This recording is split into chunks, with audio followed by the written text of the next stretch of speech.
Good evening, children of the Most High. I'm here tonight. I'm going to talk about the W-4. Y'all call it the W-4 sandwich. I've had a lot of folks over the last couple months ask me if I would share my input with the W-4. I haven't been really involved in the W-4, being as I've been so busy doing other things, but I've spoken to quite a few people that have done them, and quite a few close people that have done them. And I've talked to a couple of folks that have done the videos, shared the videos on YouTube about them. And I've watched, over the last couple of weeks, I've watched a couple of video series on the W-2. I kind of watched this grow over the last, year.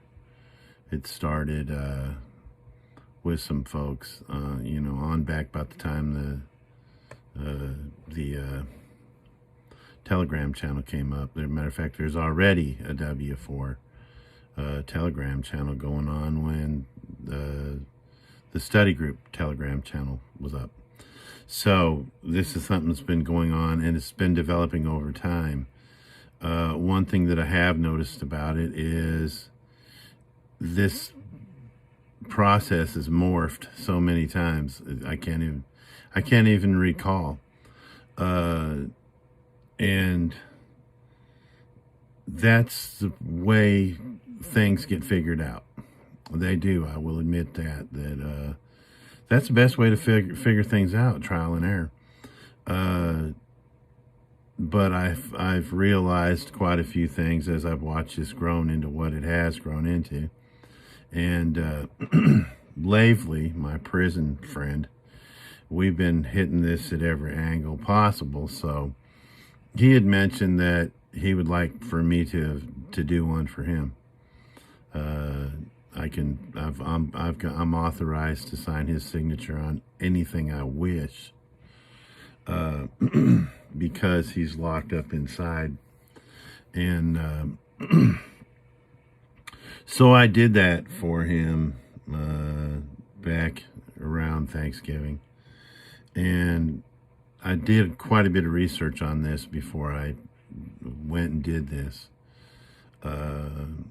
I even asked the agent at the treasury if he knew anything about it, and he said that he knew very little, but he had heard some things about it, and he knew that some of them were being held. He wouldn't say exactly how many or who they were. So please don't ask me if I know if they've got yours or not. It's crazy. I get asked so many questions of the same type.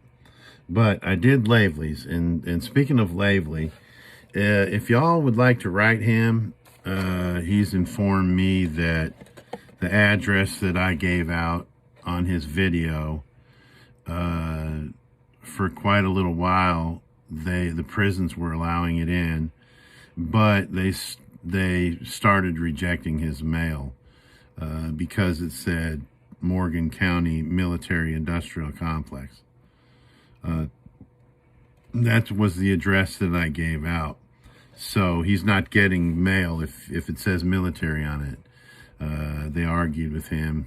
It's not a military. Yes, in fact it is, but that's how the reason they're holding his mail. So if you've written him and he hasn't written you back, I'm going to give you his mailing address. It's Lavely, Lavely, L as in Lawrence. The last name is Brown, Brown. His TDOC number is 119564. 119564. And if you'll address it MCCX or Mike Charlie X-ray, P.O. Box 2000, Wartburg, WARTBURG, Tennessee 37887. If you want to write him, he'll write you back. He has written quite a few folks. He's also one to ask questions about the habeas corpus. He's well versed in the habeas corpus. And so I did this for him, and I will share what I know about it so far. I've heard so many different variations of this process, and I'd asked the agent at the Treasury about it.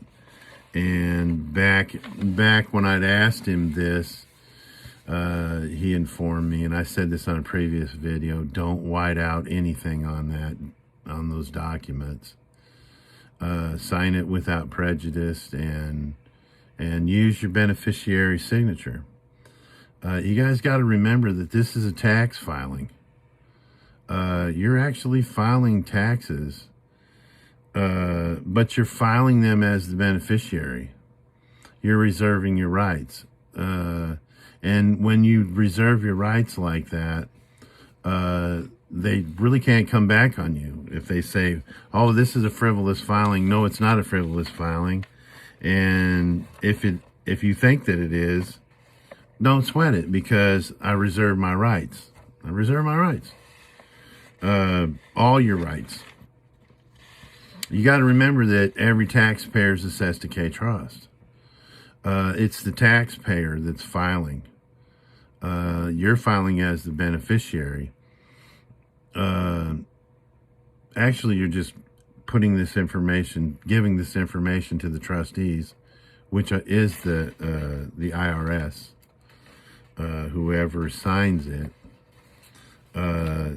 send them certified mail return receipt.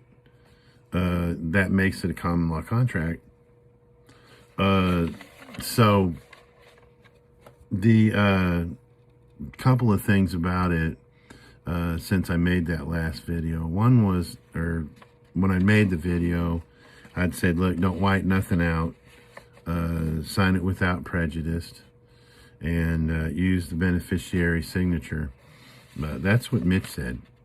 Why don't you tell them to use the beneficiary signature?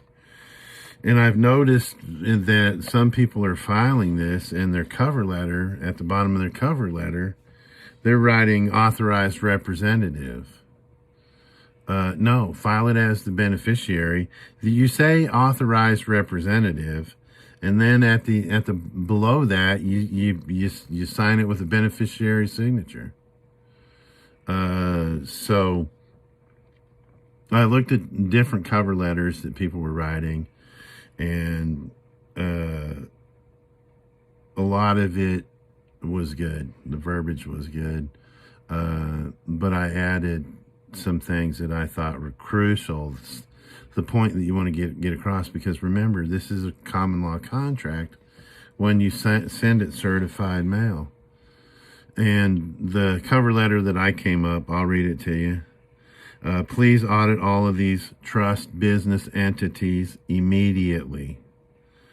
Recoup all remittances and funds owed to the beneficiary, I, me, my.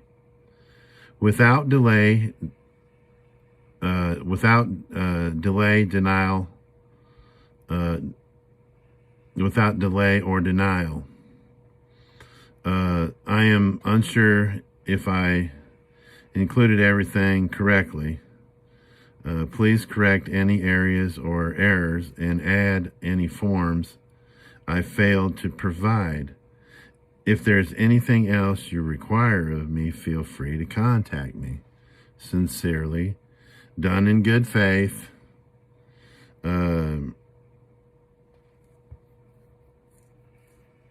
Given for a patent right, all rights reserved. You can write without prejudice or without recourse, either one. But I wouldn't suggest putting authorized representative on there. When you have a beneficiary account, you're not going to sign as authorized representative. And then by your, well, in this case, it's Lavely -L period, colon, Brown, comma, beneficiary, and date it at the top. Now, when you do this, there's forms that you're going to include. You're going to have the W-8, you're going to have the 1040 and the 1040V and the 8888, and I'll get into them in just a second. But I've heard that the new thing is write for reporting purposes only. I don't see any sense in that. I don't. Why would you? That's what you're doing anyway. You're reporting. If you say I'm doing this only for reporting purposes only, what about the refund? If you're just reporting it, you're not expecting a refund. And if you're doing that, why are you even filing at all? The purpose of this is to correct what's been wronged and to refund you the money. If every taxpayer is assessed a K trust, it's the trust that owes the taxes. You're just the beneficiary. You're the one that's supposed to benefit from the trust. So if there's money due to the trust, let them take their share out and send you yours. You're the beneficiary. So when you say that, I don't see any purpose in writing at the top of the W-4 and the 1040 for reporting purposes only. It's illogical. Another thing that was brought to my attention is the 3949A, and that is an information referral. It says at the top of the form, caution: read these instructions before completing. It would behoove you, if you're going to do something like that, to read every bit of the instructions and comprehend or understand them thoroughly. They're saying that, and then it goes on to say there may be other more appropriate forms specific to your complaint. For example, if you suspect your identity was stolen, use form 14039. I don't really get what it is that people are doing this for, because you say on the cover letter, I am unsure if I included everything correctly. Please correct any areas or errors and add any forms I failed to provide. If they assume that the 3949A is for reporting, it's a reporting form. If you're trying to report that someone stole your identity, it's kind of hard to say that when you authorize them to do it. In most cases, even in all the times that I've allowed folks to access my trust, the only time I really didn't do it was in these so-called court proceedings. This last go around, I didn't authorize anybody to access the trust, and they'll hang for it. But if they're doing an audit, they're trying to find out if there was any shenanigans in your trust. If they deem that someone has stole your identity, then they do it. They can do that, the 3949, or at least say, hey man, we need to get you to do this 3949A. So-and-so or such and such, whatever person, corporate person or trust business entity, stole your identity. They're going to find that out. That's what the purpose of this whole thing is. The way I understand this, it's you're reporting income. You're acting as if you're their employee because they accessed your trust. As a trustee is a business. They are in a commercial capacity.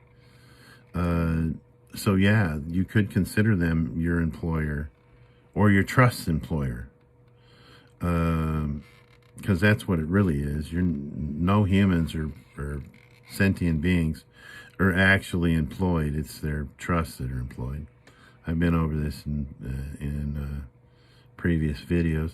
But that right there, folks, is I don't think there's any reason at all to do that. They'll do it themselves. A lot of these videos I've seen, people are dumbing this down, and it's still a crazy process. You're asking the IRS to audit someone, some company, some circuit or sessions court or criminal court. You're asking them to audit the bonds that were created in a criminal case. Where they at? You're claiming that you worked for the court. You are working for the court through this crime, and they're creating bonds, and this is your income, and that you want to report it. Yeah, you are reporting it. Anybody that files taxes is reporting. So it doesn't make sense to put at the top of the form, this is for reporting purposes only. I'm sure someone out there is going to go, oh no, that's what you got to do. I'm just giving this back to y'all, how I've seen this, and I've read these forms. I know the instructions of these forms. I know what they're used for, what they're not supposed to be used for. And you're better off letting them decide whether somebody is committing identity theft. So I would leave those out, and I did with this one.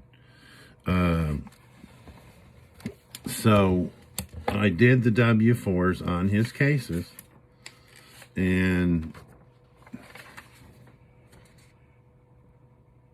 there's his address if you want to shoot his address. Write him.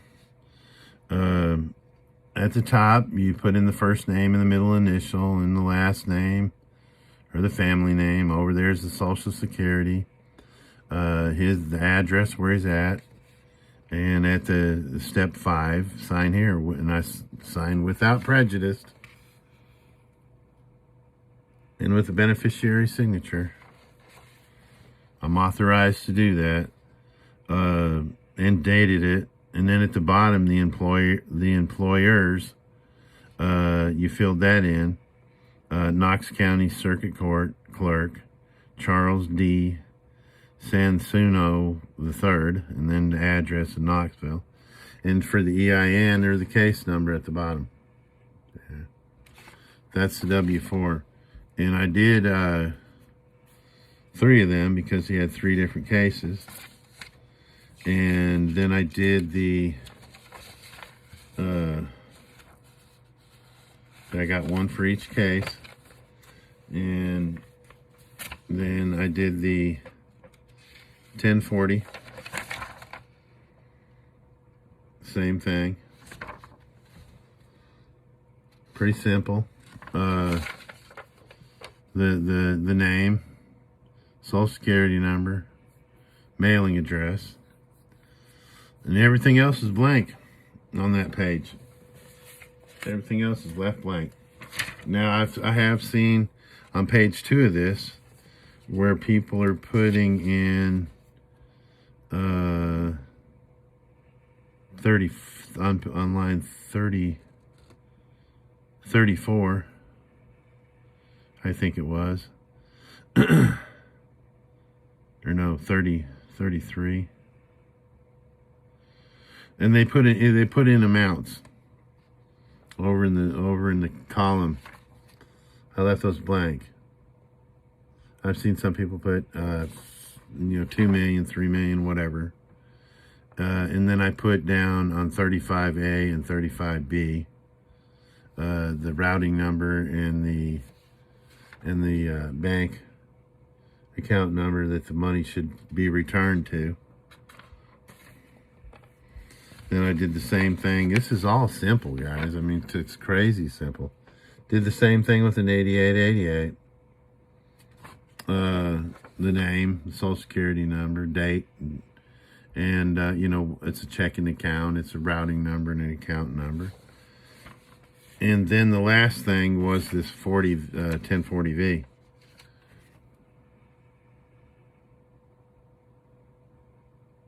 Okay, in the 1040V, it's basically the same thing you're doing with everything.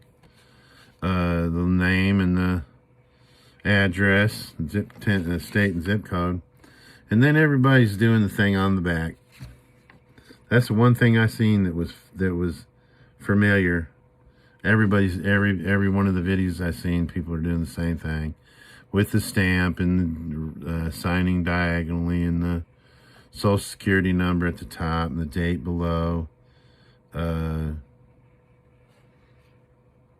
This is signed in purple ink, right? I didn't have to do that, but I like to do that because purple is the color of royalty. That's the only reason I'd sign like that. And then I sent it all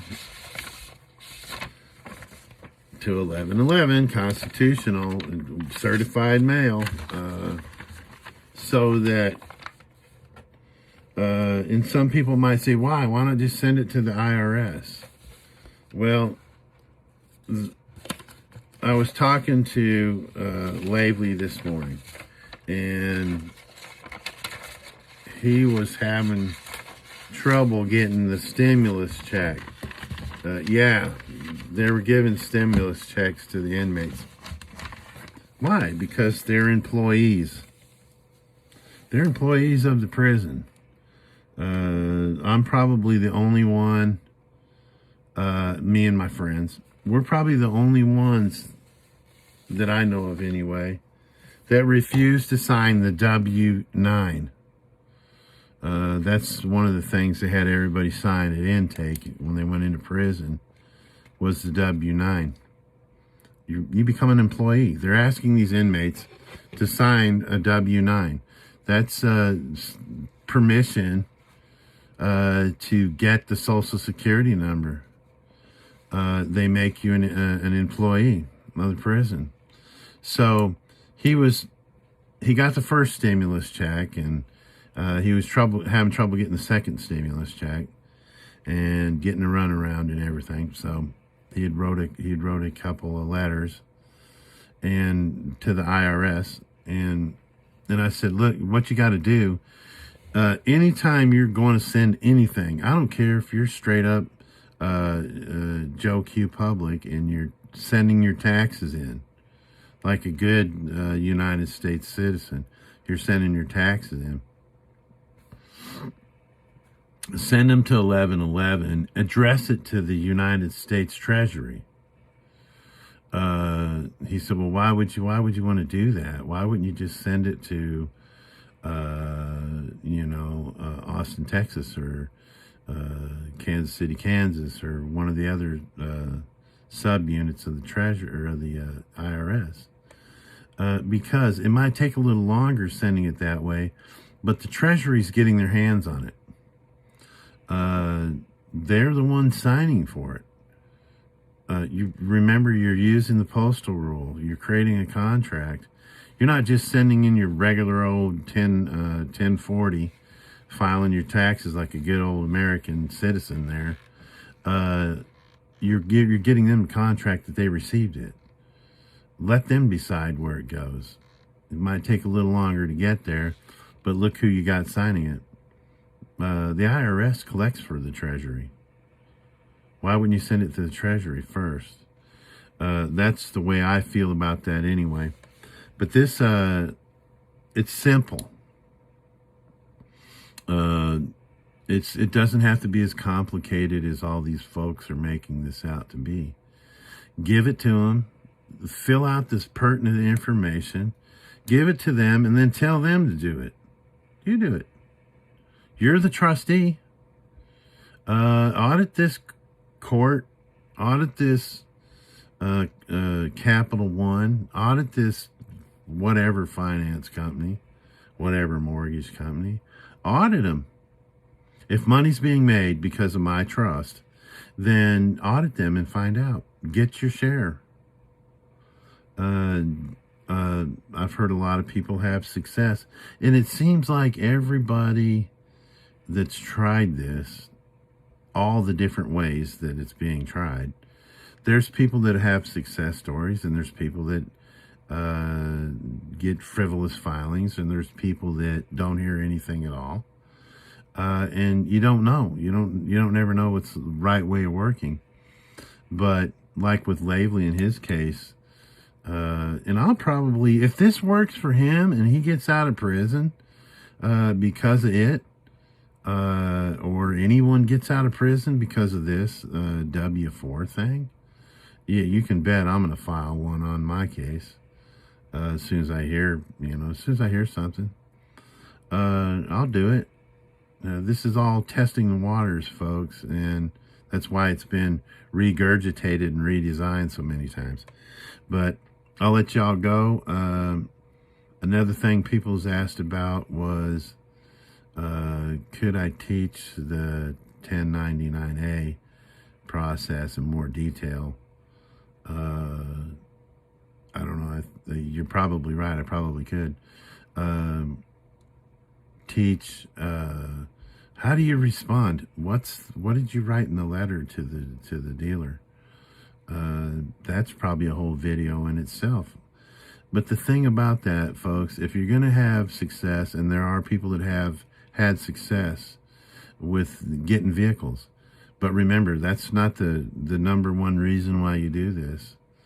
The reason why you do it is you get, a lot of you people never sign with the beneficiary signature.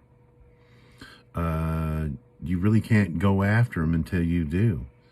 So when you try to get a mortgage or you try to buy a car and it doesn't work, but you've got a screenshot of the beneficiary signature, you got them. Now you can do the conditional acceptance. Send it to the treasury under a contract. And now I'm going to be calling you so you can bank. That's how this is going down. If 1 in 100 people or 1 in 50 people get a car, that's great. But it's the failure using it that's going to help you generate the funds to back your bank. But yeah, I could do a video explaining in more detail how I talk to the dealership salesman, general sales manager. That really has to do with confidence. You have to have confidence when you go in and talk to these people, and you have to sound like you know what you're talking about. If you go in there and they ask one question, and you stand there with you and you don't answer it, they're going to start thinking it's BS right away.